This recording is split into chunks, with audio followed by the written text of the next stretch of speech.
नमस्कार। देश और दुनिया की तमाम फटाफट खबरों में आपका स्वागत है। खबरों के लिए आपसे निवेदन कि यदि आपने हमारे चैनल को सब्सक्राइब नहीं किया है तो कृपया करके आपके अपने चैनल को सब्सक्राइब करना ना भूलें। आप सब्सक्राइब करते हैं तो हमें हिम्मत होती है सही और सच्ची खबरें आप तक पहुंचाने की, वरना मीडिया में किस तरह से खबरें आपको दी जाती है यह आप अब समझने लग गए हैं। इसलिए उन खबरों को आप बढ़ावा दें जिनमें आपसे जुड़ी खबरें, आपके बच्चों से जुड़ी खबरें, आपके समाज देश से जुड़ी खबरें उसमें प्रसारित की जाती है। तो क्या है आज की बड़ी खबर? राहुल गांधी को खेड़ने की पूरी कोशिश की जाती है। राहुल गांधी भारत में चुनाव लड़े या और लोकसभा सदस्य बने रहने के योग्य नहीं है। इसी पर याचिका, जी हाँ, इस पर याचिका उठाई गई कि राहुल गांधी की नागरिकता ब्रिटिश है, तो उन्होंने इसके खिलाफ एक याचिका दायर की। याचिका कर्नाटक के भाजपा कार्यकर्ता एस विघ्नेश शिशिर ने दायर की थी। उन्होंने दावा किया था कि उनके पास ब्रिटिश सरकार के कुछ दस्तावेज और ईमेल हैं जो ये साबित करते हैं कि राहुल गांधी ब्रिटिश नागरिक है। लेकिन जब कोर्ट ने पूछा गया तो कौन से सबूत हैं, तो उन्होंने दस्तावेज और ईमेल जो ये सबूत का दावा कर रहे थे वह पेश ही नहीं कर पाए। इस पेश नहीं करने पर जहां तक कि राहुल गांधी की ओर से कोई वकील भी उपस्थित नहीं हुआ था, तो इलाहाबाद हाईकोर्ट की लखनऊ बेंच ने कांग्रेस नेता राहुल गांधी की भारतीय नागरिकता पर सवाल उठाने वाली जनहित याचिका को खारिज कर दिया। जनहित याचिका उनके खिलाफ किसने दायर की? भाजपा नेता ने। जब उनके पास दस्तावेज और ईमेल थे तो उन्होंने कोर्ट में क्यों नहीं पेश किए, इस पर भी एक सवालिया निशान लगते हैं। केंद्रीय गृह मंत्रालय ने बुधवार को सभी राज्यों में सिविल डिफेंस मॉक ड्रिल करने के निर्देश दिए हैं। इसमें एयर रेड, हवाई हमला, सायरन बजेंगे। हमले की स्थिति में बचाव के लिए नागरिकों और छात्रों आदि को सिविल डिफेंस का प्रशिक्षण दिया जाएगा। ऐसी मॉक ड्रिल देश में 54 साल बाद पहली बार की जा रही है। 1971 में पाक के खिलाफ युद्ध के दौरान एयर डिफेंस ड्रिल हुई थी। पहलगाम आतंकी हमले के बाद भारत की पाकिस्तान के खिलाफ वाटर स्ट्राइक का असर दिख रहा है। भारत द्वारा जम्मू के रामबन स्थित बगलियार बांध में चिनाब का पानी रोकने के बाद सोमवार को पाकिस्तान के सियालकोट में चिनाब नदी के पानी का लेवल घटकर 15 फीट रह गया है। रविवार से ये लेवल 7 फीट कम है। चिनाब के लगातार सिकुड़ने से 4 दिन बाद पंजाब के 24 अहम शहरों से 3 करोड़ से ज्यादा लोगों को पानी पीने के लिए भी तरसना पड़ सकता है या उनको मजबूर होना पड़ सकता है। 3 जुलाई से होने जा रही अमरनाथ यात्रा की तैयारियां तेज हो गई है। सोमवार को बाबा बर्फानी की पहली फोटो सामने आई। इसमें 7 फीट ऊंचा बर्फ का पवित्र शिवलिंग नजर आ रहा है। ये तस्वीर कुछ दिन पहले गुफा दर्शन को पहुंचे पंजाब के कुछ लोगों ने ली थी।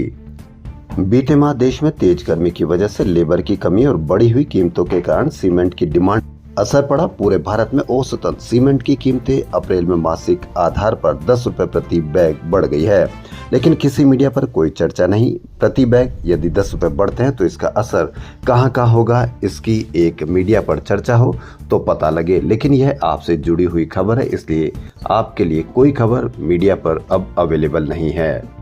अमेरिका में रह रहे प्रवासी यदि स्वेच्छा से देश छोड़ते हैं तो उन्हें 84,000 रुपए का भुगतान किया जाएगा। अमेरिकी गृह सुरक्षा विभाग ने कहा कि वह न केवल राशि देगा, यात्रा का खर्च भी वहन करेगा। इसके लिए प्रवासियों को CPB होम ऐप का इस्तेमाल कर सरकार को बताना होगा कि वह अपने देश लौटना चाहते हैं। ऐसा करने वालों के नाम देश से निकालने की लिस्ट से हट जाएंगे।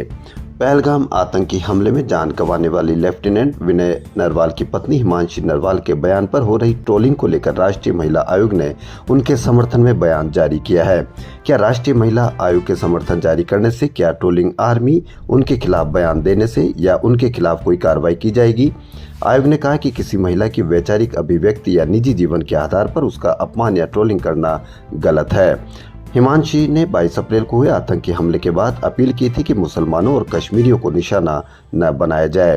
क्या आप इसको एक गलत बयान मानते हैं या इस तरह का बयान मानते हैं कि उसकी ट्रोलिंग की जाए? इस बयान के बाद सोशल मीडिया पर उन्हें ट्रोल किया जाने लगा।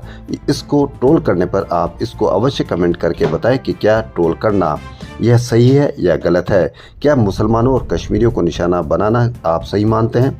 और ट्रोलिंग करने वाले यानी लेफ्टिनेंट नरवाल की पत्नी की जो एक हिमांशी नरवाल जो 5 दिन पहले शादी हुई थी, उसका पूरा वैवाहिक जीवन खत्म हो गया, फिर भी जो आर्मी को इतना सर चढ़ा करके और हमेशा सोशल मीडिया पर आर्मी या मिलिट्री को हम अपना भगवान के रूप में मानते हैं, उसकी पत्नी को ट्रोलिंग की जा रही है। यानी ट्रोलिंग करने वाली आर्मी ने उसकी पत्नी को भी नहीं छोड़ा जो देश के लिए शहीद हुए।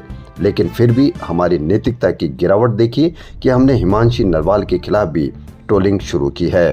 इजरायल पीएम बेंजामिन नेतन्याहू के नेतृत्व वाली वार कैबिनेट ने सोमवार को गाजा पर पूरी तरह से नियंत्रण और कब्जे की योजना को हरी झंडी दे दी। सूत्रों के अनुसार नई योजना के तहत इजरायली सेना गाजा को अपने कब्जे में लेगी और अनिश्चितकाल तक वहां मौजूद रहेगी। इस योजना को लागू करने के लिए इजरायली सेना अभियानों का दायरा बढ़ाएगी। हरियाणा से पानी विवाद के बीच पंजाब विधानसभा ने सोमवार को सर्वसम्मति से प्रस्ताव पारित कर कहा कि वह अपने हिस्से से हरियाणा को एक बूंद पानी नहीं देगा। प्रस्ताव में कहा गया कि भाखड़ा ब्यास प्रबंधन बोर्ड भाजपा के इशारों पर काम कर रहा है और इसे पुनर्गठित किया जाना चाहिए। इसके साथ ही 2021 का डैम सेफ्टी एक्ट पंजाब के अधिकारों पर हमला बताया गया और इसे तुरंत रद्द करने की मांग की गई है।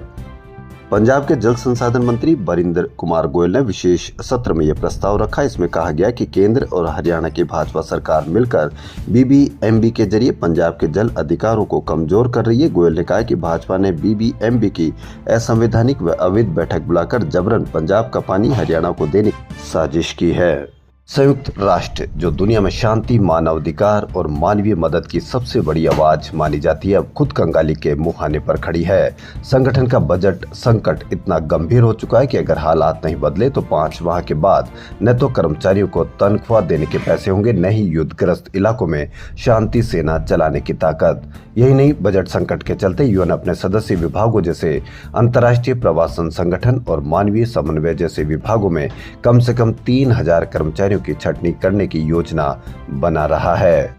बेंगलुरु ग्रामीण जिले की अवल्लाहल्ली पुलिस ने बॉलीवुड सिंगर सोनू निगम को 1 हफ्ते के भीतर जांच अधिकारी के सामने पेश होने का नोटिस भेजा है। ये कार्रवाई 3 मई को दर्ज एफआईआर के बाद की गई है। एफआईआर में आरोप है कि निगम ने बेंगलुरु में एक म्यूजिक इवेंट के दौरान कन्नड़ समुदाय के खिलाफ आपत्तिजनक और भावनात्मक रूप से भड़काऊ बयान दिए थे। ये बयान मंच से दिए गए थे और इनका वीडियो सोशल मीडिया पर वायरल हो गया है। यह शिकायत कर्नाटक रक्षण वेदिके के बेंगलुरु सिटी जिला अध्यक्ष धर्मराज ए ने दर्ज कराई थी। शिकायत में कहा गया कि सोनू निगम के बयान से कन्नड़ समुदाय की भावनाएं आहत हुई है। सुप्रीम कोर्ट ने सोमवार को प्रवर्तन निदेशालय की कार्यप्रणाली पर गंभीर टिप्पणी की है। कोर्ट ने कहा कि ईडी की शिकायतों में एक पैटर्न दिखता है जिसमें एजेंसी आरोप तो लगाती है लेकिन उसके समर्थन में कोई ठोस सबूत नहीं देती है। यह टिप्पणी जस्टिस अभय एस ओक और जस्टिस उज्जवल भुइया की बेंच ने छत्तीसगढ़ शराब घोटाले में आरोपी अरविंद सिंह की जमानती याचिका पर सुनवाई के दौरान की। कोर्ट ने ईडी से पूछा कि वह कौन सा ठोस आधार है जिसमें यह कहा जा रहा है कि अरविंद सिंह ने 40 करोड़ रुपए कमाए। अगली सुनवाई शुक्रवार को होगी। देश और दुनिया की तमाम फटाफट खबरों में फिलहाल इतना ही। यदि आपको देश और दुनिया की तमाम फटाफट खबरें पसंद आ रही तो आपके अपने चैनल को सब्सक्राइब करना ना भूलें। धन्यवाद।